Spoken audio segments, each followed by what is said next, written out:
നമസ്കാരം. മലയാളി വാർത്തയിലേക്ക് സ്വാഗതം. കടുത്ത ലഹരിയിൽ മാത്രം ഒരാൾക്ക് ചെയ്യാൻ കഴിയുന്ന ക്രൂരകൃത്യമെന്ന് ആദ്യം കരുതിയെങ്കിലും ലഹരിയോ അമിതമായി മദ്യപിച്ചോ ഒന്നുമല്ല വെഞ്ഞാറമൂടിലെ കൂട്ടക്കൊലപാതകങ്ങൾ അഫാൻ ചെയ്തതെന്ന് നേരത്തെ പരിശോധനകളിൽ വ്യക്തമായിരുന്നു. ഫർസാനയ്ക്കൊപ്പം ജീവിക്കാനുള്ള പക്വത അഫാൻ ഉണ്ടായിട്ടില്ലെന്ന് പ്രതികരിക്കുകയാണ് അഫാന്റെ മാതാവ് ഷെമീനയുടെ ബന്ധു. ഈ ക്രൂരകൃത്യങ്ങളിൽ ഫർസാനയുടെ മുഖമാണ് അഫാൻ വികൃതമാക്കിയതെന്നും ഇയാൾ പറയുന്നുണ്ട്. ഇപ്പോഴത്തെ കോഴിയിറച്ചിയുടെ തീറ്റ കൊണ്ട് മാത്രമാണ് അഫാൻ ഇങ്ങനെയായിരിക്കുന്നത്. നമ്മുടെ മുറ്റത്തൂടെ ഓടിക്കളിച്ച പയ്യനാണവൻ. അപ്പോഴൊന്നും ഈ കുട്ടികളെ കുറിച്ച് തെറ്റായി പറയാൻ ഒന്നും ഉണ്ടായിരുന്നില്ല. പണ്ട് തൊട്ടടുത്ത് താമസിക്കുമ്പോൾ കടങ്ങളൊന്നും അവർക്കുണ്ടായിരുന്നില്ല. സാധാരണ ജീവിതം തന്നെയായിരുന്നു. മണ്ണ് വെച്ച ചെറിയ വീടായിരുന്നു അന്ന്. 2-3 മുറി. ആ വീട്ടിലായിരുന്നു എല്ലാവരും താമസിച്ചിരുന്നത്.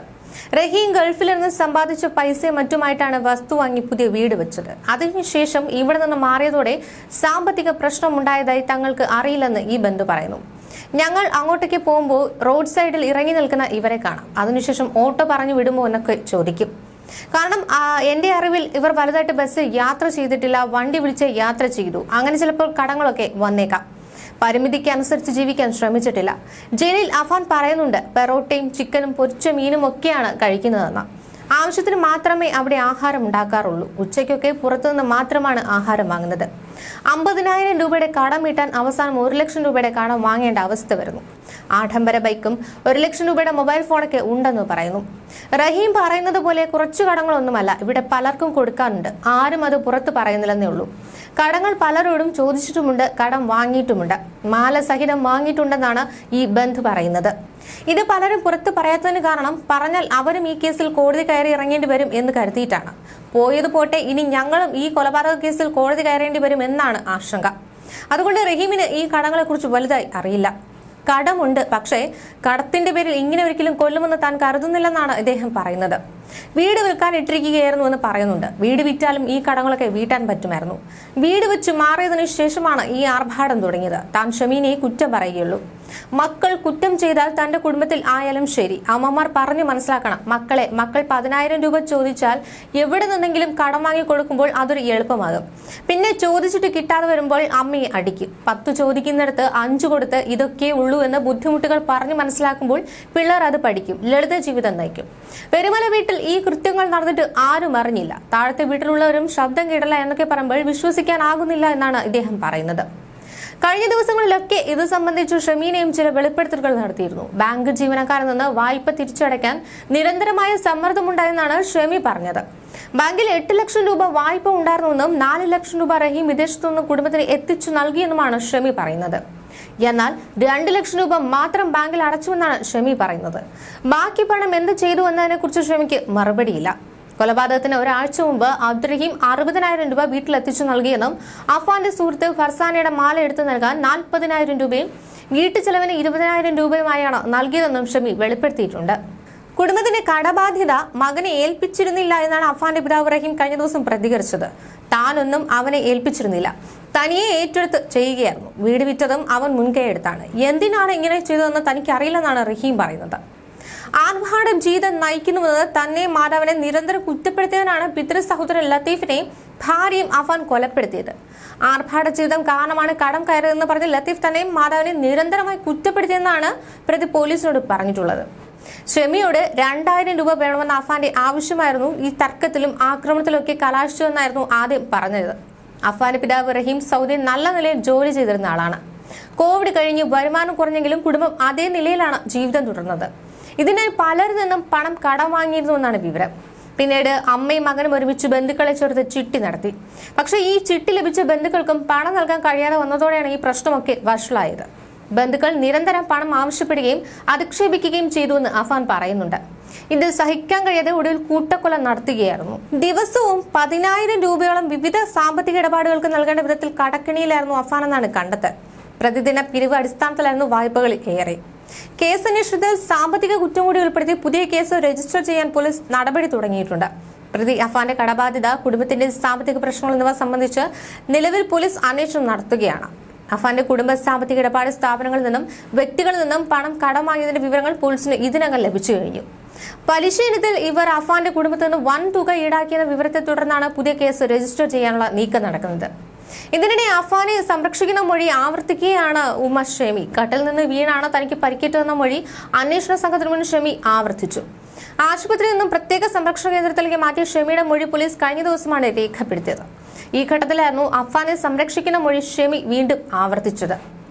മകൻ അഫാന് ആരെയും ആക്രമിക്കാനാകില്ല, അഫാൻ തന്നെ ആക്രമിച്ചിട്ടില്ലെന്നും കട്ടിൽ നിന്ന് തറയിൽ വീണാണ് പരിക്കേറ്റതെന്നും ഷെമി പോലീസിന് മുന്നിൽ മൊഴി നൽകുകയായിരുന്നു. കട്ടിലിൽ നിന്ന് വീണാൽ ഇത്രയും ഗുരുതരമായി പരിക്കേൽക്കില്ലല്ലോ എന്ന പോലീസിന്റെ ചോദ്യത്തിന് ആദ്യം വീണതിനു ശേഷം എഴുന്നേൽക്കാൻ ശ്രമിക്കാനിടെ വീണ്ടും വീഴുകയായിരുന്നു എന്നാണ് ഷെമി മറുപടി നൽകിയതെന്നാണ് റിപ്പോർട്ടുകൾ പുറത്തുവരുന്നത്. തിരുവനന്തപുരം വെഞ്ഞാറയുടെ SHO RP അനൂപ് കൃഷ്ണയുടെ നേതൃത്വത്തിലായിരുന്നു ഷെമിയുടെ മൊഴിയെടുക്കൽ. സംഭവ ദിവസം നടന്ന കാര്യങ്ങൾ ഓർക്കുന്നുണ്ടോ എന്ന ചോദ്യത്തോട് പ്രതികരിക്കാൻ ഷെമി തയ്യാറായില്ല. കുടുംബത്തിന്റെ കടബാധ്യതയുടെ കാര്യങ്ങളും ഷെമിയുടെ ഡയറിയിലെ വിവരങ്ങളും ചോദിച്ചറിയാൻ ശ്രമം നടത്തിയെങ്കിലും ഇതിലും കാര്യമുണ്ടായില്ല. പലിശ ഇനത്തിൽ മാത്രം കുടുംബം വലിയ തുക നൽകിയിരുന്നതായി രേഖകളിൽ നിന്ന് പോലീസിന് വ്യക്തമായിട്ടുണ്ട്. 1 മണിക്കൂർ ഷെമിക്ക് സമീപം സമയം ചെലവഴിച്ചുവെങ്കിലും മൊഴി പൂർണ്ണമായി രേഖപ്പെടുത്താൻ സാധിക്കാതെയാണ് പോലീസിന് മടങ്ങേണ്ടി വന്നത്. ഷെമിയുടെ ആരോഗ്യനില മെച്ചപ്പെടുന്നതിനനുസരിച്ച് നടന്ന വിവരങ്ങൾ ചോദിച്ചറിയാൻ സാധിക്കുമെന്ന വിലയിരുത്തലാണ് ഇപ്പോൾ അന്വേഷണ സംഘം. കേസിലെ 3ാം ഘട്ട തെളിവെടുപ്പിനായി പ്രതി അഫാനെ വെഞ്ഞാറമൂട് പോലീസ് ഇന്ന് കസ്റ്റഡിയിൽ വാങ്ങും. രാവിലെ 11 മണിക്ക് അഫാനെ ജുഡീഷ്യൽ 1ാം ക്ലാസ് മജിസ്ട്രേറ്റ് കോടതിയിൽ ഹാജരാക്കിയതിനു ശേഷം സഹോദരൻ അഫ്സാൻ, അഫാൻ, സുഹൃത്ത് ഫർസാന എന്നിവരുടെ കൊലപാതകങ്ങളെ ബന്ധപ്പെട്ടാണ് കസ്റ്റഡിയിലേക്ക് വാങ്ങിക്കുന്നത്. കേസിലെ അന്വേഷണം അതിവേഗം പൂർത്തിയാക്കാനുള്ള ശ്രമത്തിലാണ് ഇപ്പോൾ അന്വേഷണ സംഘം.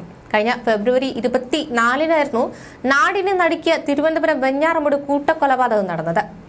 അഫാന്റെ പിതൃമാതാവ് സൽമ ബീവി, പിതൃ സഹോദരൻ ലത്തീഫ്, ഭാര്യ ഷാഹിദ, അഫാന്റെ സഹോദരൻ അഫ്സാൻ, അഫാന്റെ പെൺസുഹൃത്ത് ഫർസാന എന്നിവരെയാണ് അഫാൻ കൊലപ്പെടുത്തിയത്. അഫാന്റെ ആക്രമണത്തിൽ പരിക്കേറ്റ് ചികിത്സയിലായിരുന്ന മാതാവ് കഴിഞ്ഞ ദിവസമാണ് ആശുപത്രി വിട്ടത്. ഗുരുതരാവസ്ഥയിൽ ആശുപത്രി കഴിഞ്ഞ ഷെമിയെ ആദ്യമൊന്നും ഇളയ മകൻ കൊല്ലപ്പെട്ടോ അതിന് പിന്നിൽ മൂത്ത മകനാണോ എന്നുള്ള വിവരമൊന്നും അറിയിച്ചിരുന്നില്ല. പിന്നീട് അഫാന്റെ പിതാവ് റഹീമാണ് സംഭവങ്ങൾ ഷെമി അറിയിച്ചത്. ഒരു സിനിമയിൽ നടക്കുന്ന പോലുള്ള സംഭവ വികാസങ്ങളൊക്കെയായിരുന്നു ഷെമിയുടെ റഹീമിന്റെ ജീവിതത്തിലൊക്കെ നടന്നത്. അഫാനെ കാണാൻ ആഗ്രഹമില്ലെന്ന് റഹീം മുൻപ് തന്നെ അറിയിച്ചതാണ്. മകൻ കാരണമുണ്ടായ നഷ്ടം വലുതാണെന്നും ഭാര്യ സുഖം പ്രാപിച്ചതിൽ ആശ്വാസമുണ്ടെന്നുമാണ് റഹീം പറയുന്നത്. മകന്റെയും ബന്ധുക്കളുടെയും കൊലപാതകത്തിന് പിന്നിൽ അഫാനാണെന്ന് പറഞ്ഞപ്പോൾ ഭാര്യ വിശ്വസിക്കാൻ തയ്യാറായില്ലെന്നും ഇദ്ദേഹം പറയുന്നുണ്ട്. ഒരു പാർട്ടിയെ പോലും പേടിയായിരുന്ന അഫാൻ എങ്ങനെയാണ് ഈ ക്രൂരകൃത്യങ്ങൾ ചെയ്തതെന്നും ഷെമി ചോദിച്ചുവെന്നാണ് റഹീം സങ്കടത്തോടെ പറയുന്നത്. സാമ്പത്തിക പ്രതിസന്ധി മൂലം ഇനി എന്തു ചെയ്യണമെന്നും അറിയില്ല.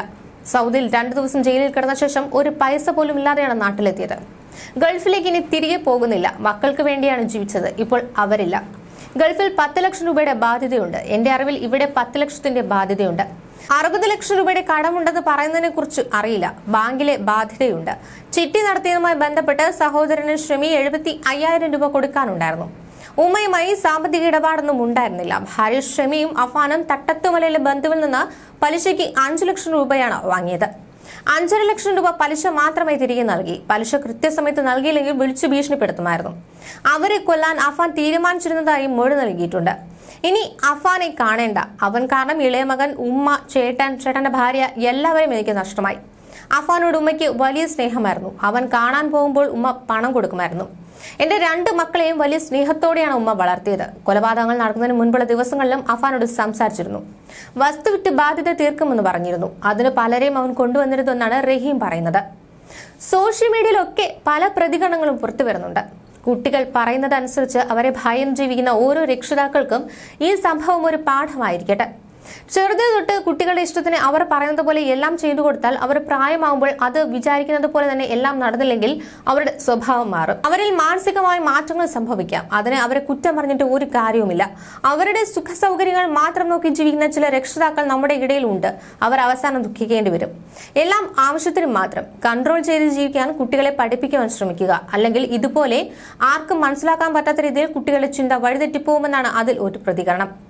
ഷെമി ക്യാൻസർ പേഷ്യന്റ് ആയിരുന്നതായി വാർത്തകൾ വന്നിരുന്നു. RCC ചികിത്സയ്ക്ക് തന്നെ ലക്ഷങ്ങൾ ചിലവ് വരും. അതിനെപ്പറ്റി റഹീമിന് അറിയുമോ എന്നൊക്കെയും പല ചോദ്യങ്ങൾ പുറത്തേക്ക് വരുന്നുണ്ട്. ന്യൂസ് ഡെസ്ക് മലയാളി വാർത്ത.